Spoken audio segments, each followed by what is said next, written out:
So another reason why is the environment important to begin with?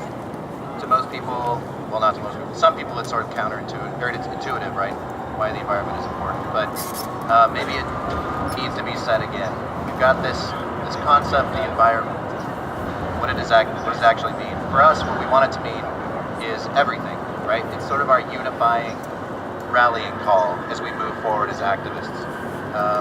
Environment is not deep nature.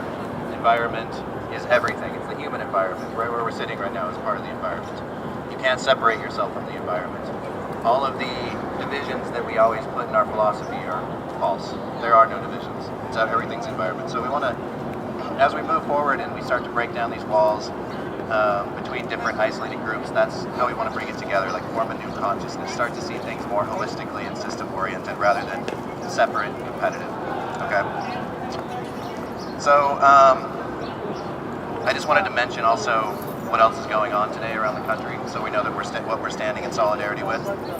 Actually, yesterday in London, a bunch of environmental. No megaphone use without a permit, so yeah. Why don't you guys go to the amphitheater right there?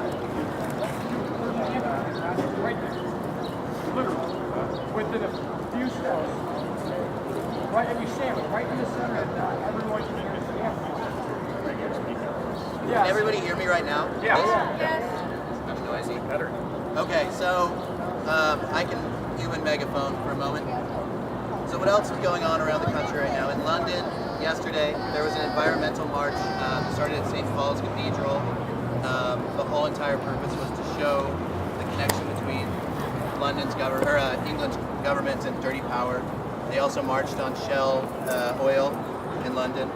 In Vermont today, people are marching to a nuclear plant, Yankee nuclear plant, in an action called Freeze Our Fukushimas, which is all about stopping nuclear power expansion in the United States, shutting down existing reactors as well. In Richmond, Virginia, people are coming together to challenge Dominion Virginia powers and their attempts to stop renewable energy in Virginia. In New York City, there's going to be a big action outside of the UN where people are going to dress up like corporate criminals and occupy international space. And then they're going to have some mock arrests later on to take those corporate criminals away and reclaim the public commons, the international commons. Later on in the month, Vancouver, BC is going to march against the tar sands with some tribes in BC. Big issue right now. Raleigh, North Carolina is going to hold a march on 31st of March and have a conference as well to abolish mountaintop mining removal. And then on April 19th, this is great, Moapa tribe in Las Vegas are going to travel from their homes on foot and shut down Reed Gardner coal plant and actually interrupt the operations for the day. So we're working together with an international coalition right now. Ours isn't a direct action today, it's more of an informative effort, but as we get deeper into the month, we'll start becoming more creative with what we'll do. And anybody who's got ideas about that stuff is welcome to participate in the work. So I'm going to turn it over to Michael to talk about the EPA and the Department of Environmental Quality. Our technological prowess cannot protect us from the sheer force in which this happens, and we are experiencing this now painfully with climate change. We seem often to forget that the natural environment and human environment are inextricably linked, and this understanding is imaginary and visual. When it comes to protecting our environment, we seek to regulate human activity as far as it is in the narrow interest of human activity.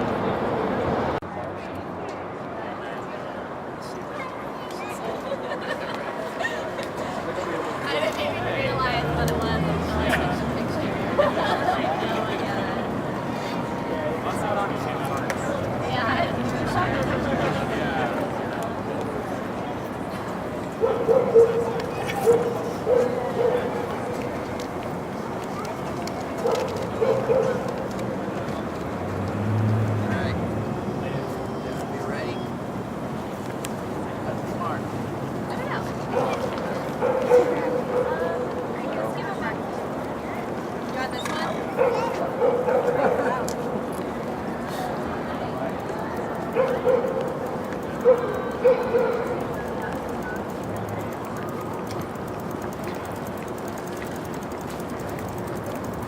Today's a nice day for a rally. Except we don't have more people.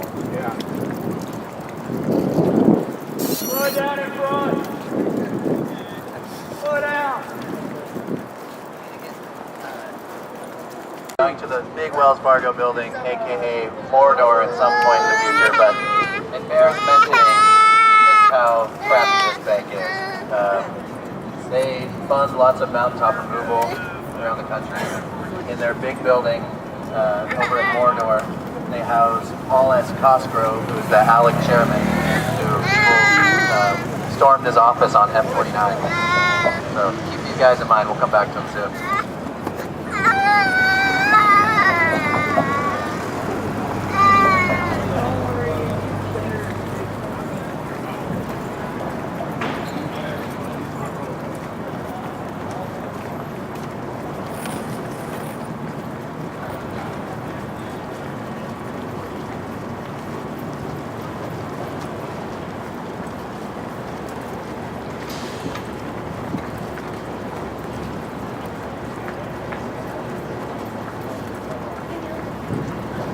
Yeah, right? Yeah. Hi, how are you?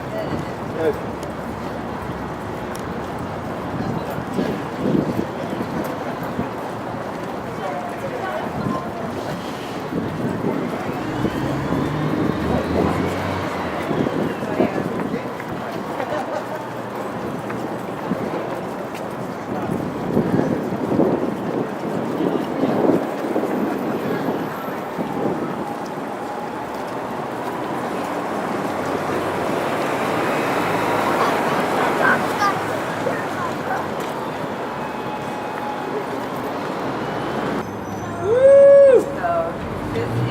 Northwest Energy Alliance.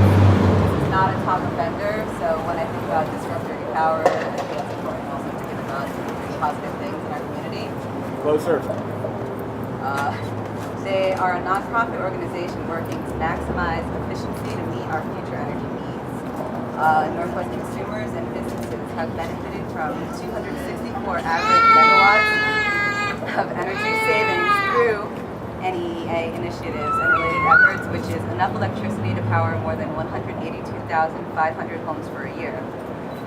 They have been awarded a silver certification by Sustainability at Work, which is an organization that offers comprehensive free resources for any Portland organization looking to create more sustainable work environment.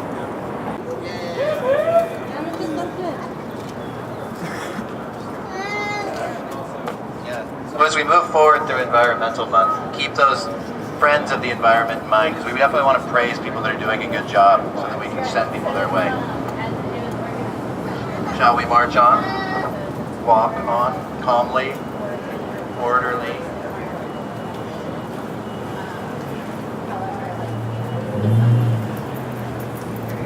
Well, doesn't appear to be the case.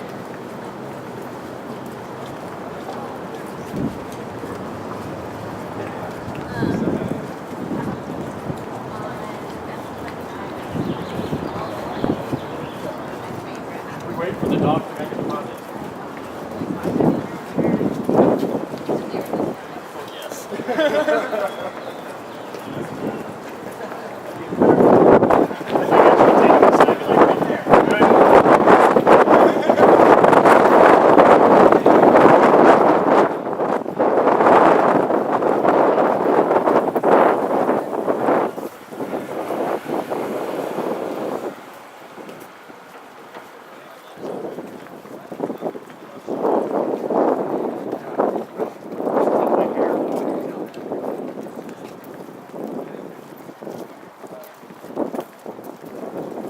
I'll let you know if we go the wrong way. We're fine, but only after you make a mistake. Water. Monument to ineffectiveness and greed. The U.S. Bancorp Tower. All sorts of corporate groups have offices here, including Joneland, where I regrettably worked at for a summer. Never again.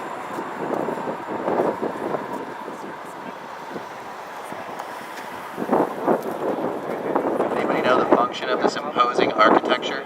Why do banks get all this big stuff? It's kind of like the same reason why medieval churches are so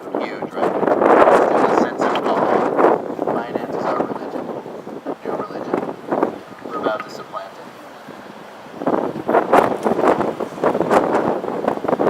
Yeah.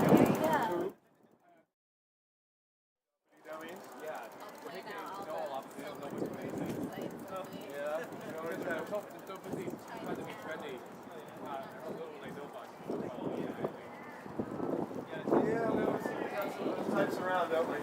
Quickly. Yeah.